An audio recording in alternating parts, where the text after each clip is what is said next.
Ahora vamos a hablar un poquito más de los compartimentos corporales del cuerpo.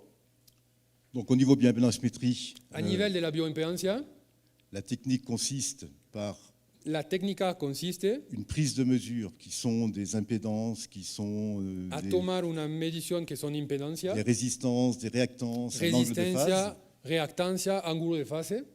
Et ces données-là, il faut après les interpréter. Y esos datos después debemos hacer la interpretación. Donc pour interpréter, on a des formules Para hacer la interpretación tenemos fórmulas ou algorithmes. o algoritmos Et il existe aujourd'hui y existe hoy deux grandes façons dos grandes maneras de donner les résultats des mesures. de dar los resultados de las mediciones. Les dispositifs qui ont un algorithme. Los dispositivos que tienen un algoritmo.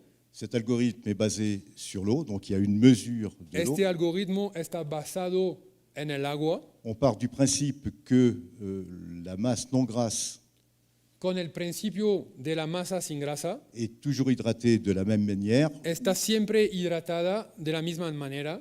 et on va calculer la masse non grasse en utilisant Y un vamos a coefficient calcular la masa sin grasa d'hydratación. usando un porcentaje de hidratación. Et à partir de ça, on va déduire tout le reste. Y con eso después vamos a deducir todos los otros compartimientos. Cuidado con el efecto dominó con esta tecnología y técnica. Ahora los compartimentos llave, un ejemplo con multialgoritmo.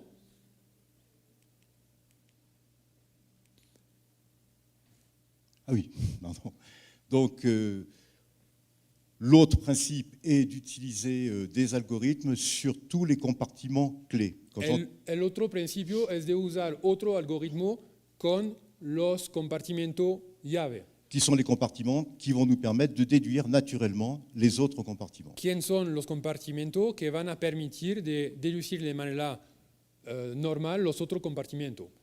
Los compartimentos clave son el agua total, el agua extracelular, la masa sin grasa, la masa muscular esquelética de los miembros y el contenido mineral óseo.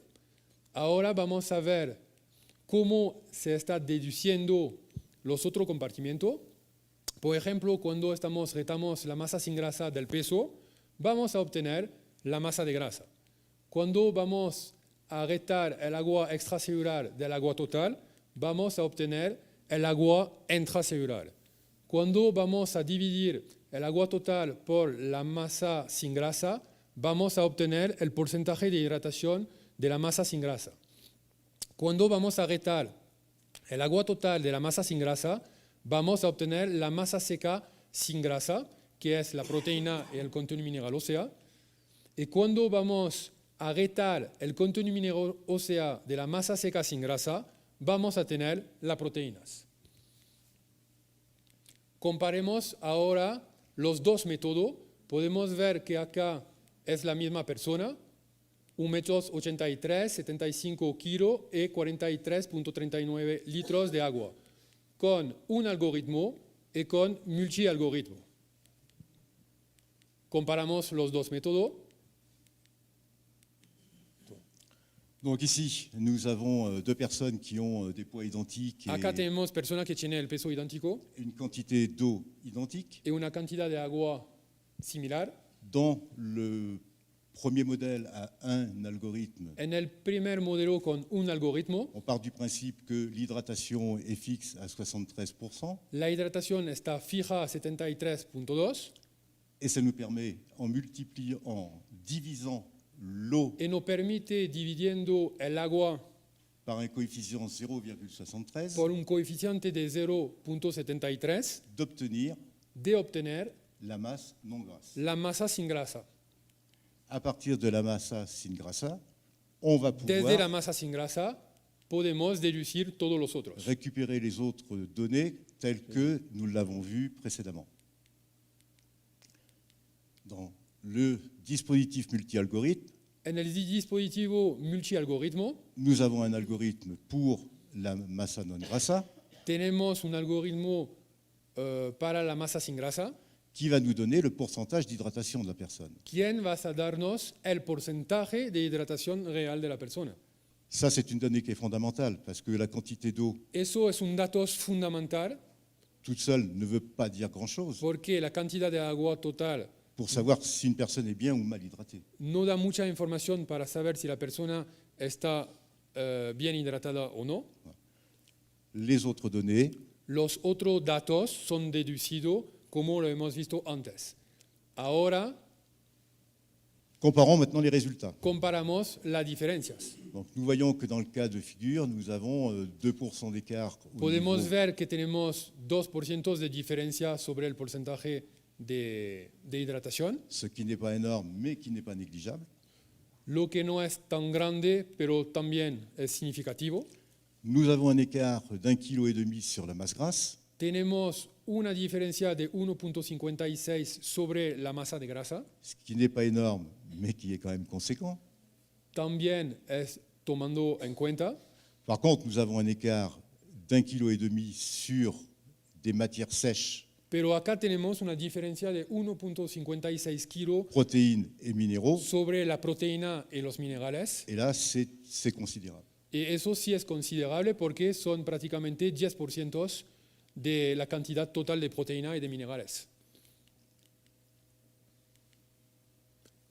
Ahora ejemplo con ratio fijos, dispositivo todavía con un ejemplo, y vamos a ver con una persona 73%, cómo sería si la persona tenía 67% o tenía una surhidratación de 79%.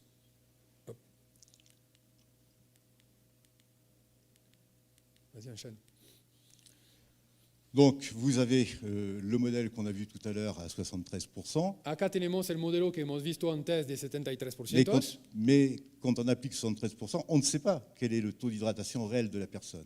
pero cuando aplicamos 73 no sabemos cuál es Y po- la tasa de hidratación exacta de la persona. Il pourrait être de 67% Quizás sería de 67% ou de 79%. o quizás de 79%. Bien sûr, ça c'est des extrêmes. Esos son casos realmente extremos. Regardons maintenant le résultat avec les écarts. Miramos ahora la diferencia que se puede tener. Donc, un écart en moins de 6%, Una diferencia de 6%, c'est une incidence sur la masse grasse vas a tener una incidencia sobre de moins 5 kg la masa sin grasa de más 5 kilos et sur les matières sèches, protéines et minéraux de 5 kg. C'est considérable.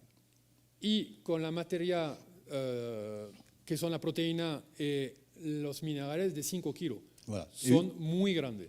Et vous avez sur la droite Y a la derecha tenemos el mismo ejemplo, les écarts pero para una surhidratación. sur une surhydratation. Cuidado al efecto domino. Maintenant, prenons Ahora vamos a tomar como ejemplo l'exemple d'une personne qui a perdu 4 litres d'eau. Par exemple, on lui fait una une persona, dialyse, por ejemplo, que ha perdido 4 kilos. On Un lui- ejemplo de una diálisis. on lui enlève 4 litres d'eau. Se está retando 4 litros de agua. Sa quantité d'eau va diminuer. Elle était de Estamos de acuerdo que 43,39. la cantidad de agua vas a pasar de 43 a 39.39. Son poids va diminuer. C'est El 4 peso kilos de moins. también vas a disminuir de 4 kilos. Sa masse non grasse, Su masa sin grasa, qui est composée d'eau, quien está compuesto de agua, va également va diminuer de 4 kilos. también bajar de 4 kilos. Les autres matières n'ont aucune raison de changer, Las otras materias no tienen razón de cambiar puisque ce sont des matières sèches comme porque la masse son grasse et materias comme secas como por ejemplo les minéraux la et les proteína y los minerales. regardons maintenant ce que ça va nous donner comme résultat. Parce Ahora que miramos los resultados. on est toujours sur le même principe, on ne connaît pas le taux d'hydratation No de la personne, conocemos la tasa de hidratación donc on applique toujours le coefficient à 73%. y vamos a aplicar el coeficiente fijo a 73.2. Vous allez avoir un écart sur la masse grasse de Acá vamos a tener una diferencia sobre la masa de plus grasa 1,5 kg, de más 1.50 kilos et vous allez avoir une perte au niveau des protéines et des minéraux y d'1,5 vamos kg. a tener una bajada a nivel de la proteína y de los minerales de 1.50 kilos. On voit donc que ça engendre des erreurs qui peuvent être quand même considérables. Podemos ver que se puede generar error Parce que, Grave. évidemment, on ne perd pas du gras et on ne perd pas des minéraux et des protéines parce qu'on a Porque- perdu de l'eau. Obvio, no perdemos grasa, ni minerales y proteína cuando perdemos solamente agua.